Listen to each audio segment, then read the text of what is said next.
여러분, 광야라는 것에 대해서 우리 생각할 때, 누군가가 지금 광야를 지나고 있다 하면, 와, 부럽답니까? 아니면은 어떻게 합니까? 어떡하죠, 그죠? 얼마 전에 한 분이 저를 찾아왔어요. 옛날에 우리 교회 다녔던 분인데, 목사님 제가 광야를 걷고 있습니다. 그러면서 저를 찾아왔는데, 진짜 겉으로 보기에도 되게 힘들어 보이는 초췌한 모습으로 그런 말씀을 해주셨습니다. 우리가 광야하면 참 힘든 거죠. 물도 없고 뜨겁고 괴로운 곳이 이제 광야입니다. 그런데 다른 나라 사람들이 다른 민족들이 보기에는 광야는 그렇게 힘든 것이지만 이스라엘 백성들이 보는 광야는 어떤 느낌이냐, 우리랑 조금 달라요. 그러니까 마냥 힘들고 마냥 뭐 괴로운 게 아니라 그 광야는 하나님을 만나는 장소라는 거예요. 하나님을 만나는 장소. 이스라엘 백성들이 40년 동안 광야 생활을 했지 않습니까? 그 시간 동안 이스라엘 백성들은 참 힘들었지만 그러나 하나님을 만나는 그런 이제 시간이 되었습니다. 그래서 예레미야 2장 2절에 보니까 그때를 신혼이었다고 하나님이 표현까지 하고 계시죠. 신혼이 제일 달콤한 시간 아닙니까? 그만큼 광야는 힘들지만 또 반면에 하나님을 만나는 그런 장소이기 때문에 이스라엘 백성들한테는 그런 의미로 또 다가옵니다. 광야라는 단어를 히브리어로 미드바르라고 합니다. 미드바르. 근데 하나님의 말씀을 뭐라고 할까요? 다바르. 지성소를 드비르. 자, 미드바르, 다바르, 드비르. 우리가 히브리어를 몰라도 대충 비슷하네? 라는 느낌이 드시죠? 어근이 모두 같습니다. 그러니까 광야, 하나님의 말씀, 그리고 지성소, 이 모든 게 다 어근이 같아요. 그래서 광야에서 이제 지성소가 제일 처음 만들어졌죠. 그리고 거기서 하나님의 말씀을 들었죠. 이렇게 이제 연결이 되는 겁니다. 그래서 이스라엘 백성들한테 있어서 광야는 그런 의미입니다. 출애굽기 4장 27절을 보시면 하나님께서 다음 보여주세요. 여호와께서 아론에게 말씀하셨습니다. 광야에 가서 모세를 맞아라. 광야에 가서 모세를 맞아라. 그랬더니 아론이 가서 어디서 모세를 만나요? 하나님의 산에서 모세를 만납니다. 하나님이 광야로 가라 그랬는데 하나님의 산에서 만나요. 하나님의 산이 신의 산인데 광야에 있는 거예요. 저기 경치 좋은 뭐 강원도에 있는 게 아니라 광야에 있습니다. 하나님의 산은. 하나님을 만날 수 있는 그 산은 광야에 있다는 겁니다. 또 이사야 40장 3절 여기 보면 너희는 광야에서 여호와의 길을 예비하라. 또 사막에서 우리 하나님의 대로를 평탄하게 하라. 그러니까 여호와의 길을 예비하고 하나님의 대로를 평탄하게 하기 위해서 외치는 곳이 어디냐면 바로 광야라는 겁니다. 광야에서 하나님의 말씀이 나오는 거예요. 마태복음 11장 7절에 보면 요한이 이제 광야에 있지 않았습니까? 유다 광야에 있었거든요. 그래서 사람들한테 말하죠. 너희가 무엇을 보려고 광야에 나갔느냐. 요한이 광야에 있었던 이유도 바로 광야에서 하나님의 말씀을 외치기 위해서입니다. 이처럼 광야와 하나님의 말씀과 또 하나 뭐요? 지성소. 이 세 가지는 어근이 같습니다. 이것을 잘 이해해 주시기를 바랍니다. 선지자들이 하나님의 말씀을 외칠 때 어디 경치 좋은 갈릴리 이런 데서 외친 것이 아니라 하나같이 저런 광야에서 외쳤습니다. 그러니까 그게 의미가 있는 거예요. 여러분, 광야에 사람이 뭐 몇 명이나 있겠어요? 생각해 보세요. 사람들한테 저런 말을 외치려면 우리 같으면 어디로 가겠습니까? 네? 예, 사람 많은 곳에 가겠죠. 사람 많은 곳에 가서 얘기를 해야 되잖아요. 지금이야 뭐 유튜브가 있어가지고 어디서 하든 이렇게 송출이 되지만 저 당시에는 직접 들어야 되는데 왜 광야에서 외치고 있냐고요. 사람도 몇 명 없는데 비효율적이잖아요. 근데 우리가 그것을 아까 말씀드린 그 세 가지를 이해를 하면 왜 이스라엘 백성 선지자들이 광야에서 하나님의 말씀을 외쳤는지를 우리가 이해할 수 있게 되는 겁니다. 여러분, 광야가 주는 메시지가 있는데 한 두 가지 정도를 일단 말씀드리면, 첫 번째는 같이 읽어볼까요? 시작. 광야가 주는 두 가지 메시지. 평안하고 축복된 삶을 위해 우리에게 필요한 것이 많은 소유에 있지 않음을 가르쳐 준다. 네. 그러니까 우리는 평안하고 축복된 삶을 살려면 소유가 많아야 된다라는 생각을 하잖아요. 그렇죠? 집도 있어야 되고, 차도 있어야 되고, 명품 백도 있어야 되고, 뭐 좋은 옷도 있어야 되고, 뭐 통장엔 돈이 좀 있어야 되고, 그래야 우리는 평안하고 축복된 삶을 살 수 있다라고 생각을 하는데, 광야는 그렇지 않다라는 것을 이야기해 줍니다. 광야에는 저런 그런 게 필요 없습니다. 여러분, 광야에서 그 모피코트 입어 보십시오. 죽습니다. 광야에서는요, 그냥 옷 하나만 있으면 되는 거예요. 그냥 간단한 심플한 삶을 살 수 있는 거예요. 그러나 그 광야에서도 하나님의 은혜를 경험하면서 이스라엘 백성이 신혼생활을 누린 것처럼 평안하고 축복된 삶을 누릴 수 있다는 것을 이스라엘 백성이 깨달은 거죠. 이스라엘 백성은 출애굽하기 전에는 애굽에 살았잖아요. 애굽은 비옥한 땅이에요. 좋은 땅이에요. 되게 잘 사는 땅이란 말이에요. 그곳에서도 그들이 느끼지 못했던 행복과 평안을 광야에서, 소유도 거의 없는 그런 곳에서, 먹을 것도 없고 물도 없는 곳에서 그들은 느꼈다는 것을 통해서 이것을 우리에게 말씀해 주고 있는 거고, 두 번째 읽어볼까요? 우리가 서쪽 무대의 삶에서 얼마나 많은 것들을 원하며 살아가는가를 알려준다. 자, 여기 서쪽 무대라는 말이 나왔는데 이것은 좀 뒤에서 말씀을 드리고, 우리가 이 세상을 살아가면서 얼마나 많은 것들을 원하면서 살아가는지 우리가 광야를 통해서, 광야에는 이렇게 이것만 있어도 되는데 우리는 이게 있는데도 왜 우리는 행복하지 못할까라는 깨닫게 되는 거죠. 이스라엘 백성들은 물이 없어서 그렇게 불평불만하지 않았습니까? 물이 없어서, 그렇죠? 근데 여러분 중에 물 없어서 불평하시는 분 계신가요?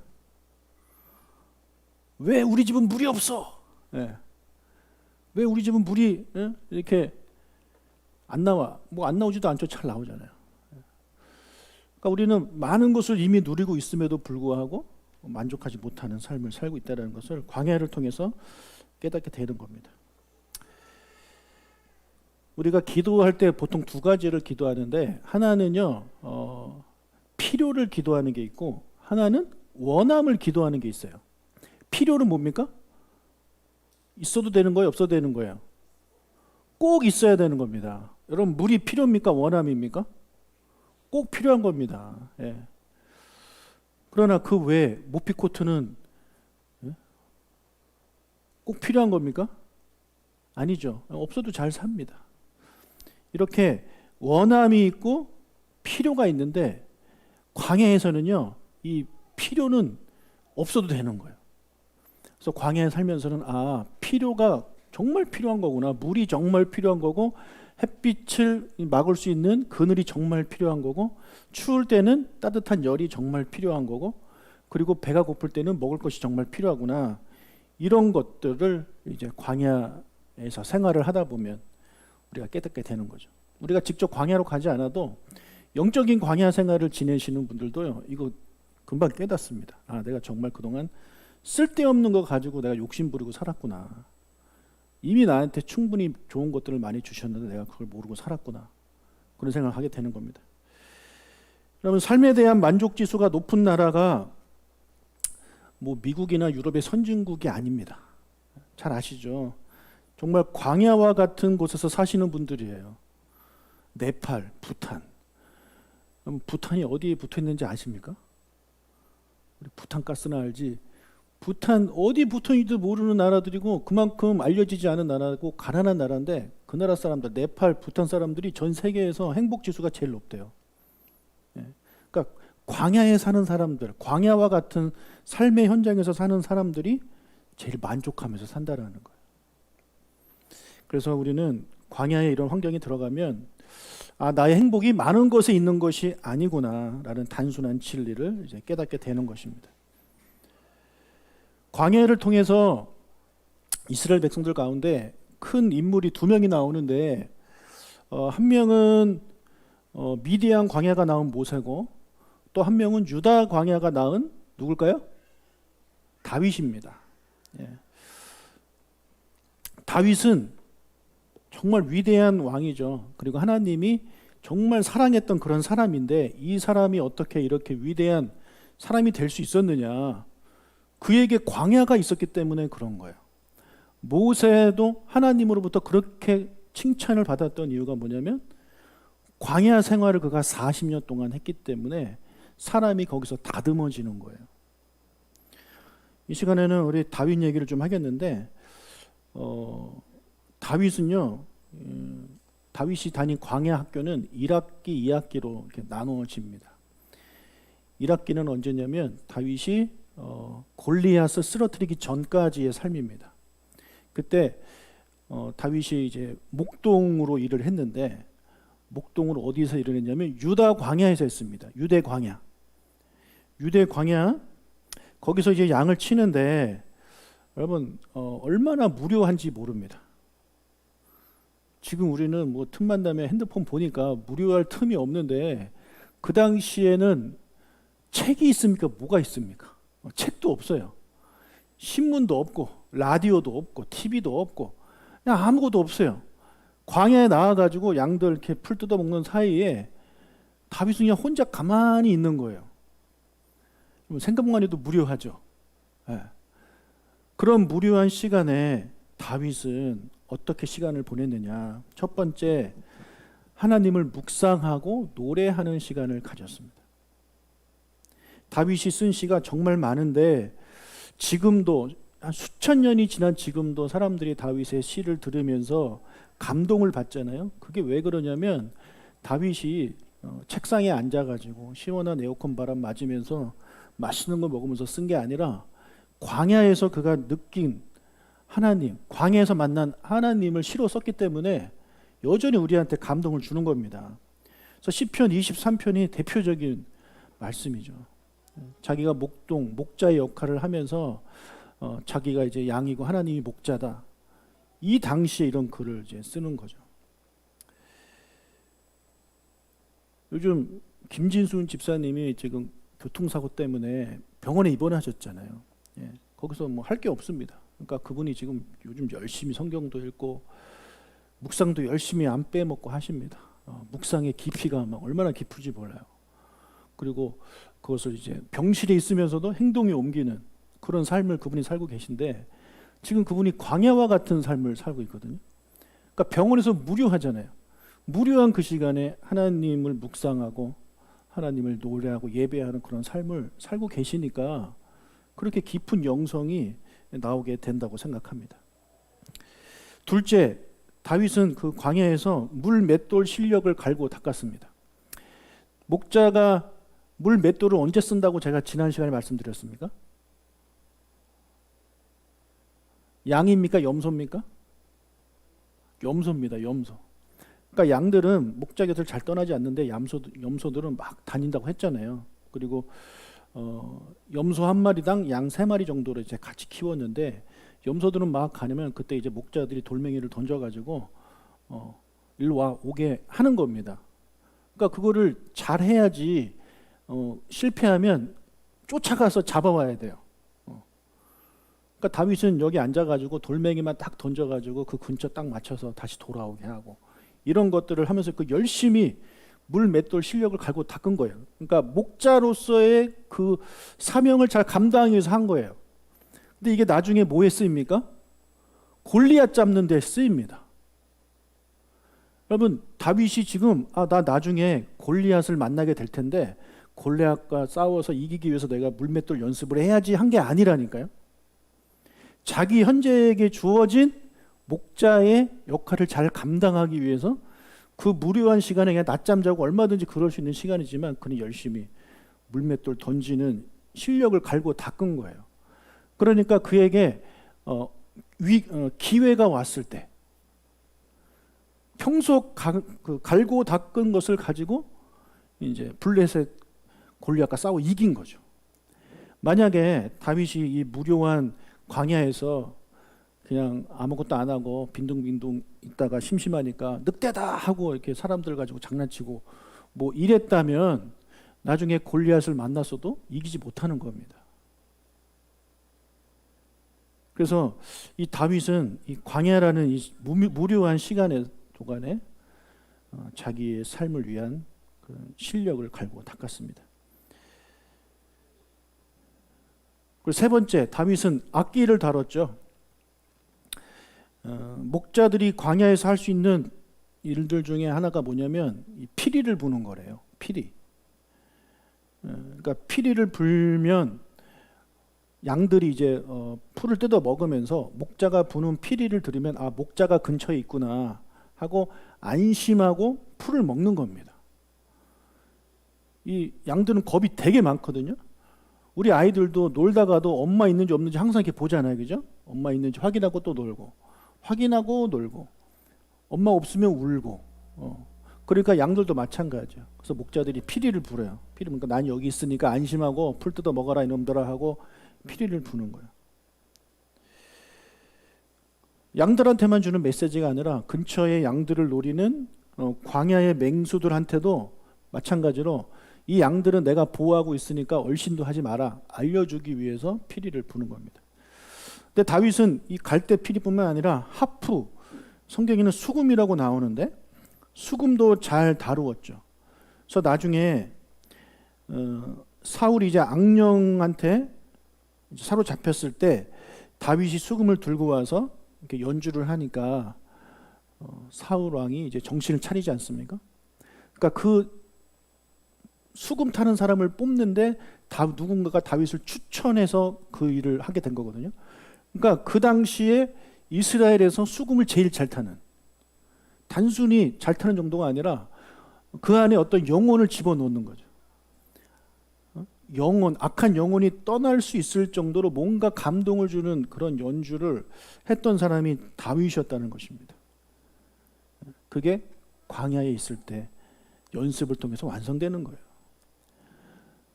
그 수금 타는 것도 마찬가지죠. 내가 나중에 우리 사울의 그 사위가 돼야 되는데 그럼 내가 연주를 잘 해야 돼.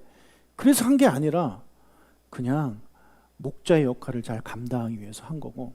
그리고 아까 1번과 3번이 연결돼서 어떤 게 되냐면, 자, 앞에는 뭐였습니까? 앞에 1번에서는 하나님을 묵상하고 노래하고 3번에서는 연주가 나오잖아요. 이게 하나님을 예배하는 다윗이 되는 겁니다. 수금 타면서 하나님을 찬양하고.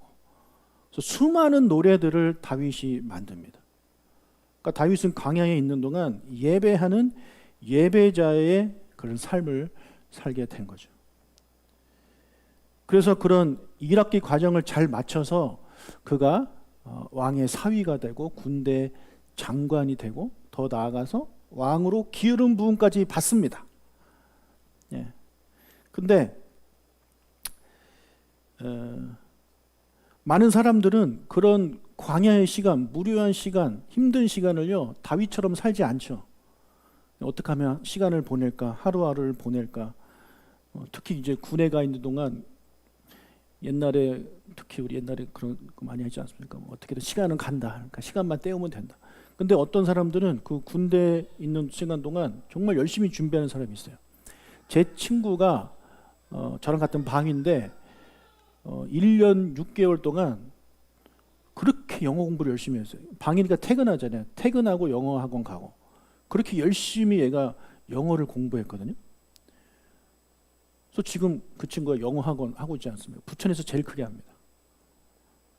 그러니까 그렇게 자기에게 주어진 광야의 시간, 무료한 시간들을 잘 준비하고 잘 사용하는 사람들은 결국에 나중에 큰 일을 합니다. 어떻게 보내느냐에 따라서. 그러니까 우리 아이들도 어떻게 보면 그네들 인생의 광야거든요.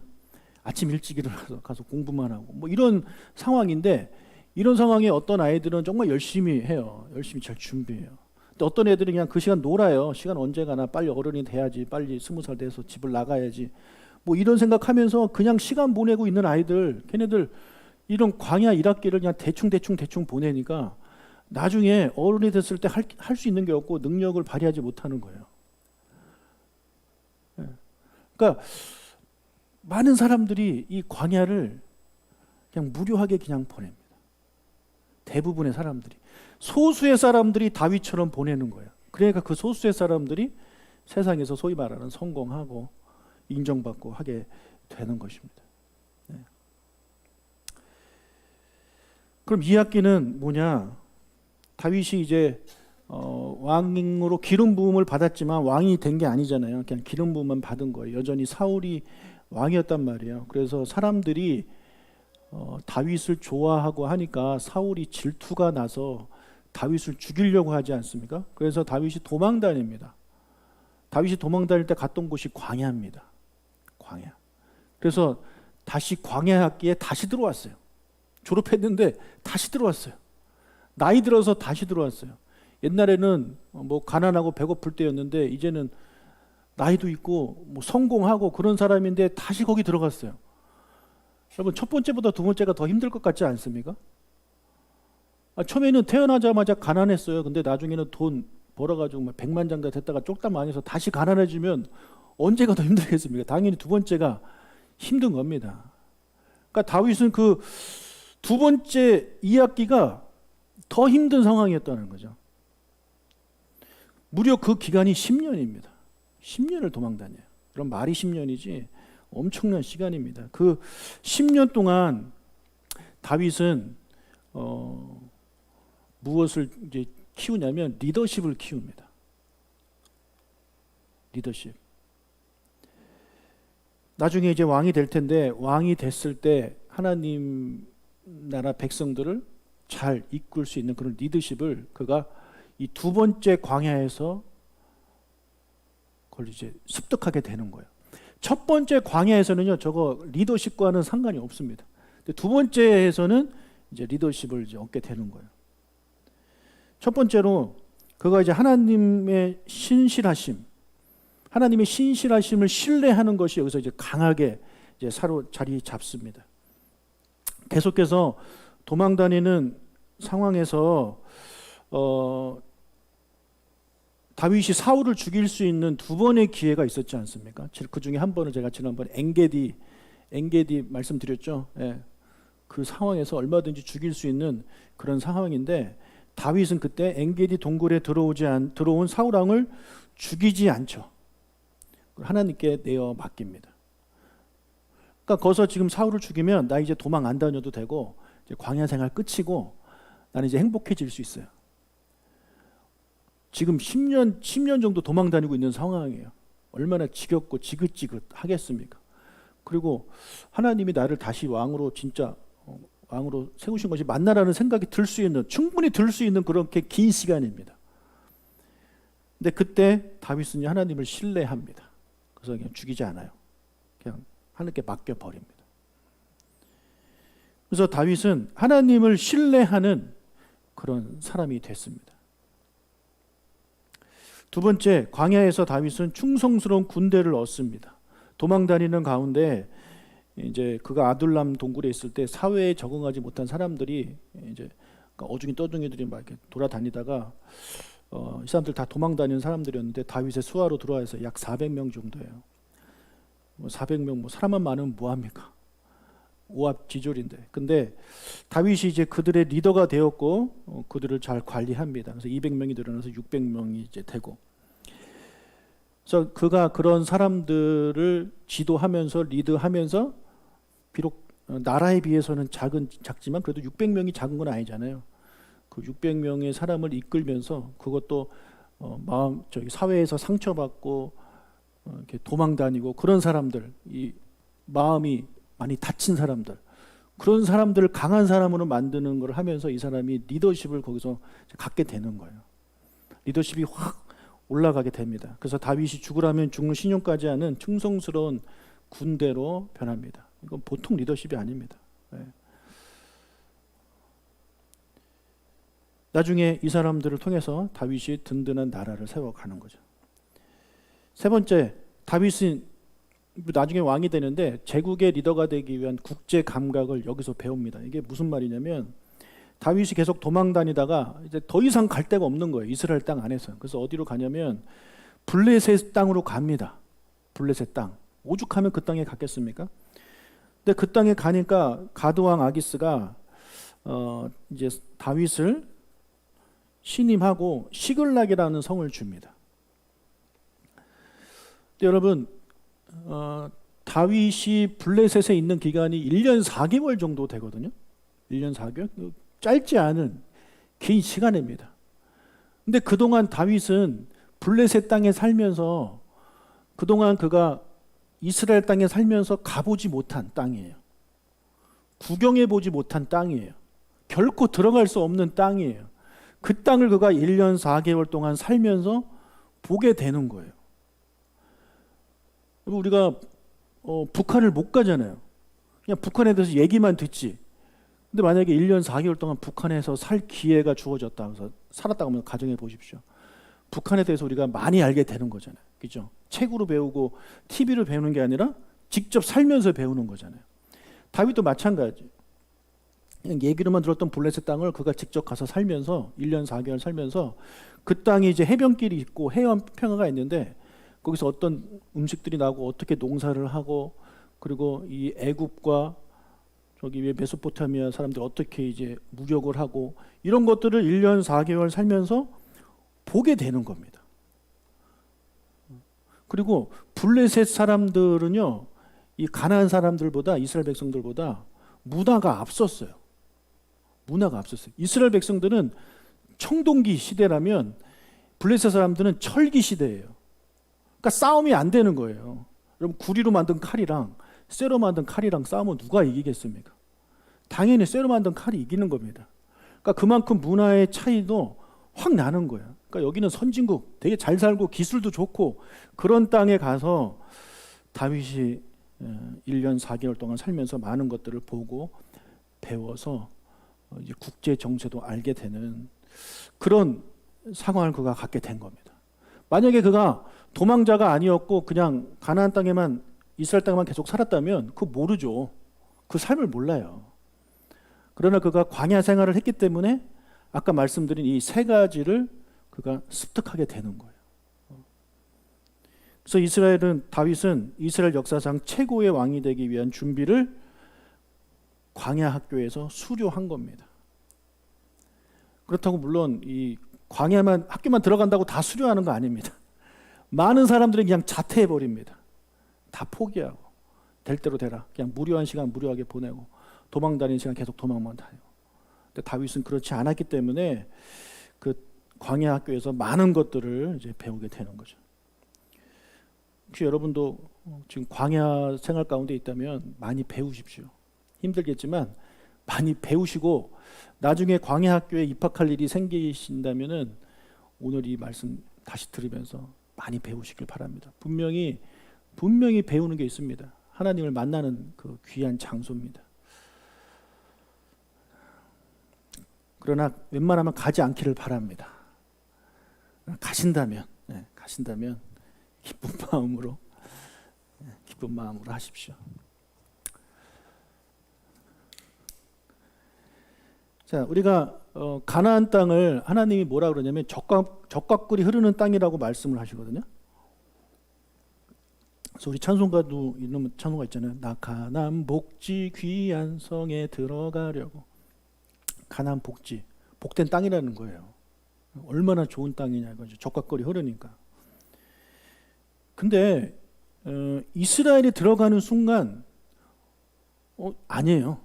여러분 이스라엘이 가나안에 어떻게 들어갔습니까? 요단 동편에서 들어갔거든요. 요단 동편을 들어가서 제일 먼저 정복한 땅이 어디예요? 여리고죠. 예. 여리고가 유대 광야에 있어요. 그러니까 들어가자마자 나타나는 게 유대 광야예요. 근데 그걸 보는 순간 적과 꿀이 흐르는 땅 맞아? 라는 생각이 절로 듭니다. 그러다가 그 예루살렘을 넘어서 좀 서쪽으로 가서 이제 블레셋 평야가 좀 나타나야 좀 예쁘네. 그리고 좀 위쪽 북쪽으로 갈릴리로 올라가야 역시 적각골이 흐르는 땅이 맞구나라는 생각을 하게 될 정도로 유대 광야는요 그냥 너무너무 힘든 땅입니다. 근데 왜 하나님은 그 땅을 적각골이 흐르는 땅이라고 했을까요? 하나님이 약속하신 적각골이 흐르는 땅은 그 블레셋 땅이었는데 거기를 정복하지 못해서 어쩔 수 없이 중앙 산지에 산 것이냐? 그건 아닙니다. 처음부터 하나님은 이스라엘 백성들이 중앙 산지에 사는 것을 생각하셨습니다. 성경을 보면 또 다른 적각골이 흐르는 땅이 등장합니다. 민수기 16장 13절을 보면 내가 우리를 적각골이 흐르는 땅 애굽에서 이끌어내어 광야에서 죽이려 한다. 지금 이스라엘 백성이 모세한테 이렇게 반항하면서 한 말이거든요. 너가 우리를 적각골이 흐르는 땅으로 데려간다고 해서 데리고 나왔는데 그게 아니라 우리를 너가 오히려 적각골이 흐르는 땅에서 데리고 나왔다. 그래서 우리 이 땅에서 죽게 만든다. 근데 하나님은 출애굽기 13장 5절에서는 너를 적각골이 흐르는 땅 가나안 땅으로 데리고 가신다라고 말씀하셨거든요. 그러니까 이스라엘 백성들이 보기에는 그것도 하나님을 사모하는 사람이 아니라 반대하고 하나님의 반대편에 선 사람들이 보기에는 애굽이 적각골이 흐르는 땅이고 하나님이 보시기에는 가나안이 적각골이 흐르는 땅이에요.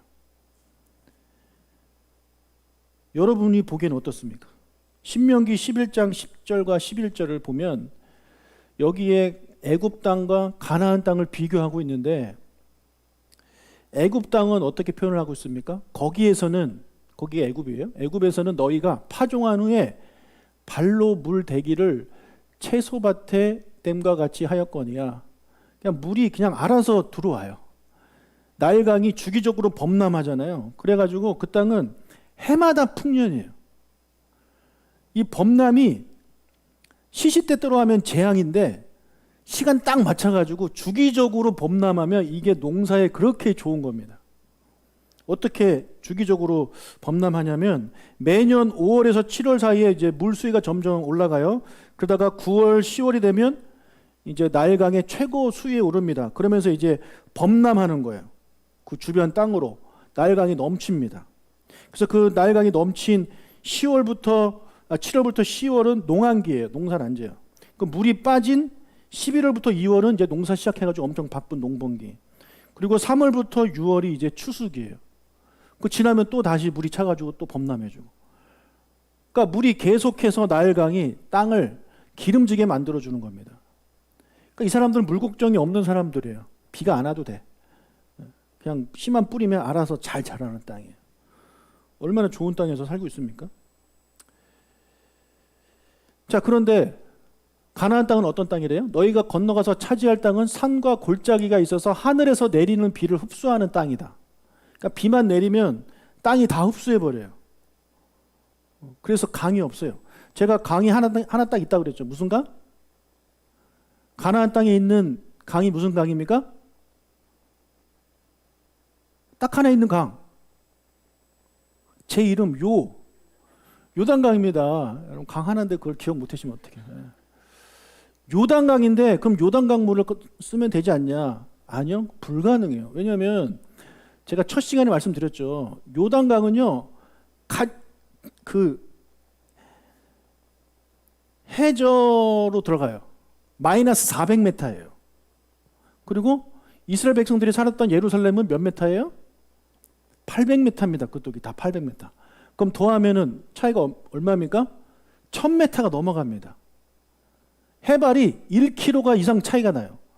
근데 지금처럼 차로 가서 뭐 이렇게 담아오는 것도 아니에요. 그 당시에. 그 옛날에. 그냥 다 직접 날라야 돼요. 이게 가능합니까? 그러면 뭐 가끔 뭐 이렇게 물은 떠다올 수 있겠지만 농사 지기 위해서 1km나 거리가 1km가 아니에요. 이 고도가 1km예요. 해발 고도가 1km가 넘는 땅에서 물을 퍼다 와가지고 물을 뿌려서 농사를 짓는다는 게 말이 됩니까? 말이 안 됩니다. 말이 안 돼요.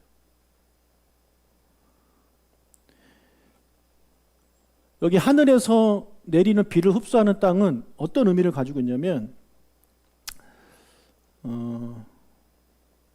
그 하늘에서 내리는 비로 물을 줘야 되는 땅이라는 뜻입니다. 그러니까 농사를 지을 때 물을 줄 수 있는 게 강이 아니라 비밖에 없다는, 그 비밖에 없는 땅이라는 거예요. 비만 의지할 수밖에 없는 그런 땅이라는 것입니다. 그러니까 이스라엘은 그냥 씨 뿌려놓고 노심초사. 과연 비가 내릴 것인가 안 내릴 것인가 그 걱정하는. 그러니 땅도 그렇게 안 좋으니까 뭐 얼마나 풍년이 있겠습니까? 풍년도 거의 없고 늘 이제 보릿고개가 있는 거예요. 근데 이제 그때마다 사람들이 고민을 하는 거예요. 이거를 내가 먹을 것이냐 아니면 뿌릴 것이냐. 당장 먹으면 좋겠지만 안 뿌리면 또 더 어려운 일이 일어나니까 뿌린다로 결정을 해요. 근데 이제 뿌린다고 해서 애굽처럼 막 자라는 것도 아니에요. 뿌렸는데 지금 굶고 미래를 대비해서 뿌렸는데 비가 안 오면 망하는 겁니다. 그런 상황이에요. 그게 무슨 젖과 꿀이 흐르는 땅입니까? 예? 저주가 흐르는 땅 아닙니까? 땀이 흐르는 땅이겠네요. 땀과 눈물이 흐르는 땅. 그런데 하나님을 그 땅을 젖과 꿀이 흐르는 땅이라고 말씀하십니다. 이게 무슨 말이냐면 하나님이 이스라엘 백성의 목젖을 쥐고 있는 땅이라는 거예요. 즉 생사 여탈권을, 다음 슬라이드요. 예, 생사 여탈권을 하나님이 갖고 있는 땅이라는 겁니다. 그래서 이 광야는요, 육의 눈으로 보기에는 척박한 땅이 맞아요. 다음 슬라이드요. 육의 눈에는 척박한 땅이 맞는데 영의 눈으로 볼 때는 젖과 꿀이 흐르는 땅이 맞다. 이게 무슨 말인지는 좀 뒤에서 더 자세하게 말씀을 드리도록 하겠습니다.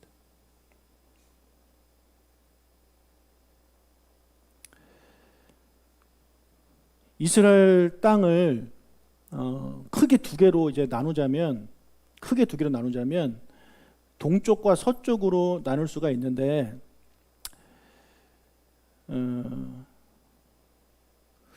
그 다음 슬라이드 좀 보여주시겠습니까? 그 다음. 네. 서쪽과 동쪽으로 나눌 수가 있는데 서쪽은 평야 지역이에요.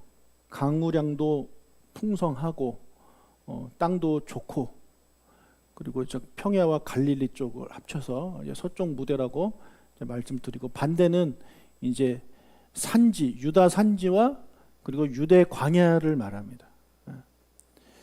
여기 평야는 누가 살았냐면 블레셋 사람들이 살았습니다.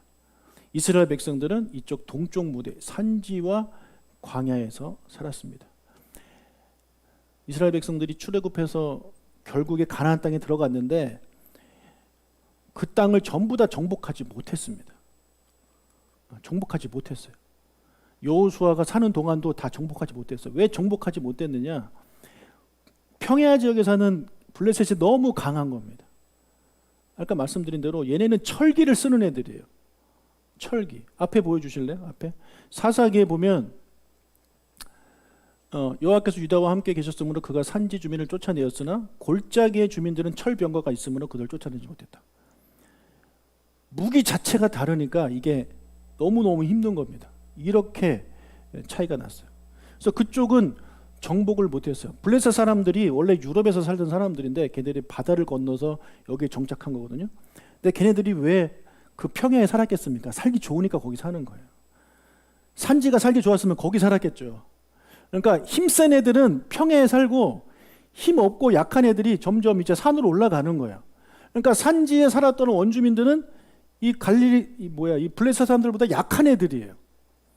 그러니까 걔네들은 쉽게 정복을 했는데 평야에 살고 있는 블레셋은 너무 어려운 거예요. 그러다 보니까 다윗이 살 때까지 블레셋이 계속 존재하지 않습니까? 그러니까 그쪽을 이제 블레셋이 살았던 쪽을 서쪽 무대라고 제가 이제 말씀을 드리도록 하겠습니다. 먼저 동쪽을 좀 얘기하면 동쪽의 산지와 광야, 이스라엘 백성들이 살았던 땅은요, 예측이 불가능한 땅입니다. 어떻게 될지 모르는 땅이에요. 하나님이 의뢰를 주시지 않으면 내년에 살 수 있을까? 이런 걱정을 해야 되는 그런 땅이에요. 씨를 뿌려도 비가 올까? 걱정하는 사람들. 그러니까 현재에 맞춰져 있어요. 그들한테 있어서 뭐 저축, 뭐 연금 이런 거는 신경 쓸 수가 없어요. 지금 당장 어떻게 먹고 살아야 되냐, 이게 가장 중요한 거예요. 그래서 예수님이 이스라엘 백성들한테 가르쳐 주신 기도가 오늘 우리에게 일용할 양식을 주시옵고 그 기도를 가르쳤는데, 그게 그럴 수밖에 없는 상황이에요. 그들한테는 내일은 없어요. 내일 일은 난 몰라요예요. 그냥 오늘 하루 어떻게 먹고 살아야 되느냐, 그것이 그들에게 있어서 가장 중요한 기도 제목 중에 하나였기 때문에 예수님이 그런 기도를 하도록 말씀을 드린 겁니다. 그리고 그 땅은 고요하고 적막한 땅이에요. 왜? 사람이 별로 살지 않으니까 고요하고 적막하고, 특히 광야는 사람이 아예 안 사니까 정말 적막하고 고요하죠. 그런데 그 고요한 유대 광야에 사람들이 모이기 시작합니다. 어떤 사람들이 모였냐면 장사하려고 모인 사람들이 아니에요. 하나님의 음성을 듣기 위한 사람들이 거기 모여요. 그래서 유대 광야를 보면 수도사들이 그렇게 많이 살았어요. 그 중에 한 명이 세례 요한입니다. 세례 요한도 광야에 가서 그가 살았던 이유가 뭐냐면, 광야는 조용하니까 거기서 하나님을 만나는 장소고, 그래서 광야에 있으면서 하나님의 음성을 듣는 거예요. 시끄러운 데에서는 하나님의 음성을 들을 수 없어요. 엘리야가 브엘세바로 가잖아요. 그럼 브엘세바도 광야거든요.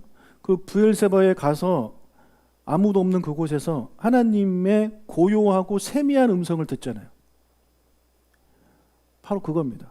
광야에서는 너무 조용하고 그렇기 때문에 하나님의 음성을 들을 수 있는 그런 곳이에요. 예수님께서도 본격적인 공생의 사역을 앞두고 유대 광야에서 40일을 보내셨는데, 그 이유가 뭐겠습니까?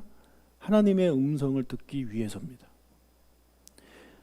바울이 다메섹에서 회심한 이후에 곧바로 사역에 뛰어든 게 아닙니다. 어디로 가냐면 아라비아 광야로 갑니다. 아라비아 광야로 가서 3년을 보냅니다. 3년. 그가 왜 광야로 갔겠습니까? 사역 준비하려면 좀 좋은 데 가서 준비하면 될 텐데, 하나님의 음성을 듣기 위해서 그가 광야로 가는 거예요. 조용한 곳으로, 세상의 소리가 들리지 않는 그런 곳으로. 그리고 그 동쪽은요, 또 힘들고 지친 삶이 있는 그런 땅입니다. 해가 뜰 때부터 질 때까지 쉼없이 육체 노동을 해야 겨우 그날 먹을 양식을 이제 얻을 수 있습니다. 그래서 그렇게 너무 힘드니까 이 사람들이 자연스럽게 그 지친 삶으로 인해서 천국 소망을 갖게 되는 거예요. 너무 힘드니까, 지금 너무 힘든 곳에서 또 하나님의 음성을 들으면서 살다 보니까 천국의 소망을 갖게 되는 거죠. 반대로 서쪽은 평야와 갈릴리 지역인데, 이 땅은 예측이 가능한 땅입니다. 예, 비가 항상 오거든요. 늦은 비, 이른 비 알아서 쫙쫙쫙 내리고, 씨 뿌리면 그냥 알아서 애들이 잘 자라고, 그런 땅이에요. 그러니까 예측이 가능해요. 그러니까 그 사람들은 현재보다 미래를 더 생각하는 거예요. 지금 내가 열심히 뿌려가지고 농사를 지으면 나중에 내가 노년에 먹고 살아야지. 그래서 누굽니까? 어리석은 부자 있죠? 어리석은 부자는 이쪽에 서쪽에 살았을 가능성이 큽니다. 그리고 또 평야와 갈릴리는 시끄럽고 바쁜 삶입니다. 그쪽이 대도시고 사람이 많기 때문에 당연히 시끄럽죠. 그래서 그곳에 많은 사람들이 살았고, 특히 농사 짓는 사람들이 그곳에 살았는데, 그 땅에 뭐가 많았냐면 우상들이 많았습니다. 우상들이 많아요. 그러니까 시끄러워요. 서로 자기가 섬기는 신들을 향해서 예배하고, 막 특히 여러분 바알한테 예배 드리는 거 우리가 엘리야 때 보지 않습니까? 막 소리 지르고 그렇게 예배 드리는 시끄러운 땅이에요. 그리고 그 땅은 쉽고 안락한 땅이에요. 그냥 일을 조금 해도 많이 얻을 수 있는 그런 땅이에요. 그럼 우리가 원하는 게 이런 거 아닙니까? 예측 가능하고, 막 좀 시끄러운 데서 살고, 도심에서 살고, 그리고 쉽고 안락한 삶, 알아서 돈 착착착 들어오고, 조금 일하고 많이 버는 그런 삶. 예, 우리 그런 거 대부분 원하지 않나요? 근데 여러분, 그 역사학자, 아주 유명한 역사학자인 아놀드 토인비가 이런 말을 했어요. 문명의 역사라는 책에서 이런 말을 했습니다. 쉽고 예측 가능한 강문화, 강 주변에서 있었던 강문화, 나일강 문화, 티그리스, 유프라테스 강, 우리 모든 문명들은 다 강에서 나왔죠. 황하강, 인더스 강, 그죠? 다 거기서 4대 문명이 나왔잖아요. 왜 4대 문명이 나왔냐? 농사가 잘 되는 땅이에요. 그러니까 사람들이 농사만 안 져, 다른 것도 하는 거야. 시간 남아 도니까 이제 농사도 잘 되고 돈도 많이 버니까 막 철학도 얘기하고 뭐 그러고 이런 저런 거 만들어 보고. 근데 이제 그렇지 못한 땅에 사는 사람들은 그거 할 시간이 없어요. 그날 먹고 그날 입을 거밖에 없단 말이에요. 근데 이제 그런 땅, 강 문화는 수천 년을 인내하며 지속할 수 있는 종교를 생산하지 못했다. 여러분, 3대 종교, 유대교, 기독교, 이슬람교가 강과 상관없는 그런 종교입니다. 신의 광야에서 탄생한 유대교, 유대 광야에서 탄생한 기독교, 그리고 아라비아 광야에서 탄생한 이슬람교. 그나마 이제 인더스 그 강 거기서 이제 힌두교가 나오긴 했지만, 힌두교는 극히 이제 일부 그 나라 사람들만 하는 거고, 이렇게 유대교, 기독교, 이슬람교처럼 많은 전 세계 많은 사람들이 믿는 건 없잖아요. 그 당시 그렇게 유명했던 저 티그리스, 유프라테스, 나일 강변에 신들이 되게 많았거든요. 유프라테스 그쪽 강에는 신들이 350개가 있었고, 나일 강에는요 신들이 720개가 있었어요. 근데 그 중에 그 많은 신들, 1000개가 넘어가는 신들을 섬기는 사람들이 몇 명이나 되나요? 이집트 사람들은 뭐 섬기려나? 잘 모르겠습니다. 그런데 이 유일신 여호와 이 한 분은 다 광야에서 만들어진 종교들은 지금까지도 그 신 한 분만 섬기고 있는 거죠. 그러니까 광야가 그렇게 신앙을 자기가 믿는 신을 더 사모하고 사랑하고 의지하게 만드는 역할을 하고 있는 겁니다. 아브라함 때부터 주후 이제 성전이 멸망하기까지가 약 1900년인데, 그 1900년 동안 그 1900년 중에 대부분이 1750년이라는 기간이 이 아까 말씀드린 척박한 동쪽 산지, 광야 그쪽에서 일어난 일들을 기록하고 있어요. 나머지 150년 정도 이 짧은 그 역사만 이제 서쪽의 배경으로 이제 기록되어져 있거든요. 대부분은 다 동쪽 얘기예요. 근데 그 서쪽 150년 동안 기록된 그 서쪽도 뭐 이렇게 좋은, 하나님께서 인정하신 그런 좋은 시대가 아니었단 말이에요. 다윗 시대를 제외하고는 솔로몬, 우시야, 여로보암 2세, 알렉산더, 얀네스, 헤롯, 이때는 정말 그 땅이 우상으로 가득 차고 하나님을 멀리 떠나고 그런 땅으로 이제 평가받는 그런 시대입니다.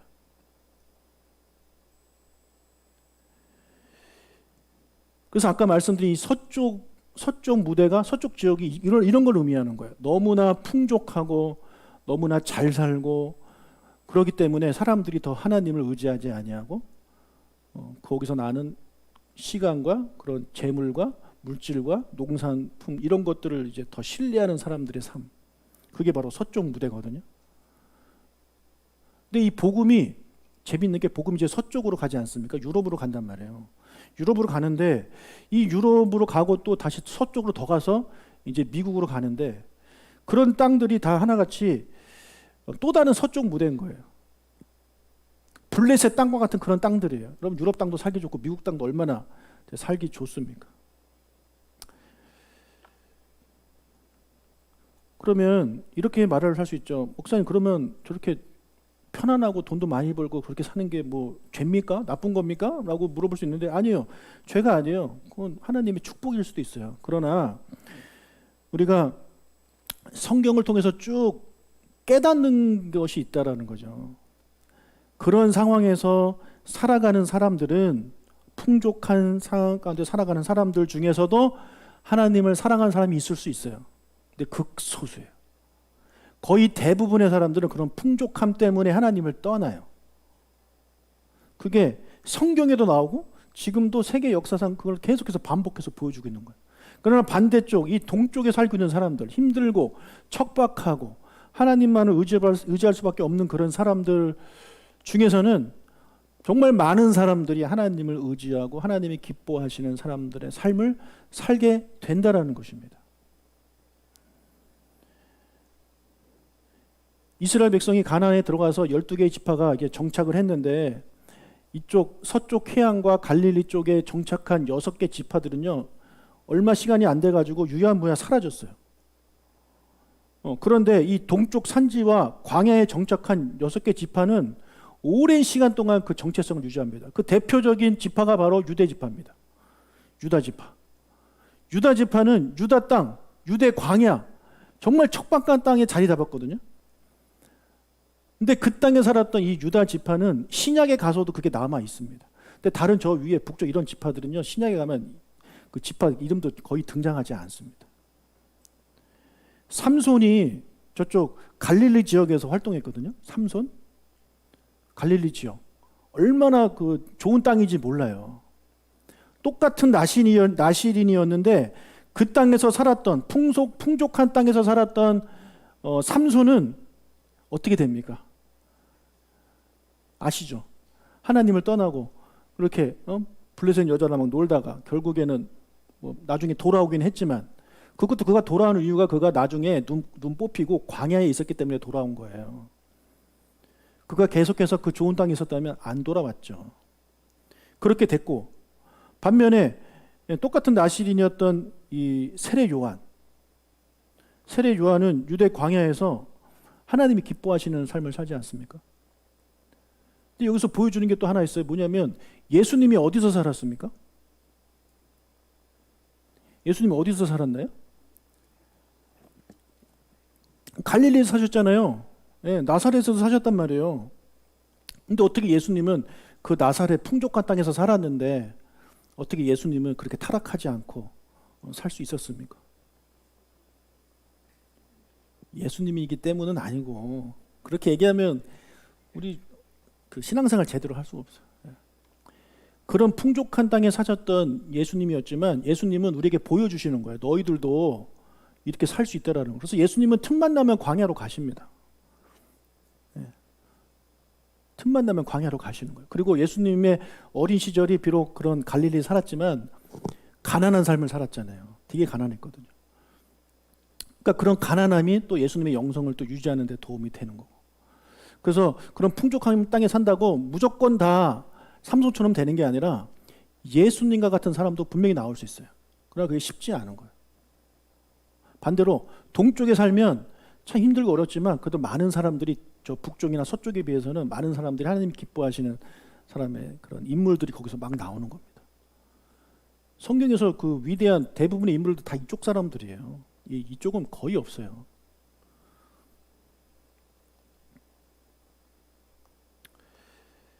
자, 그래서 우리는 광야에 들어가는 거를 힘들게 생각하고, 불쌍하다라고 생각하고, 나는 광야에 들어가고 싶지 않아요라고 생각하고, 나는 저쪽에 풍족한 서쪽 땅에 살고 싶어요라는 생각을 많은 그리스도인들이 이제 하고 사는데, 그렇게 사시기를 축복합니다.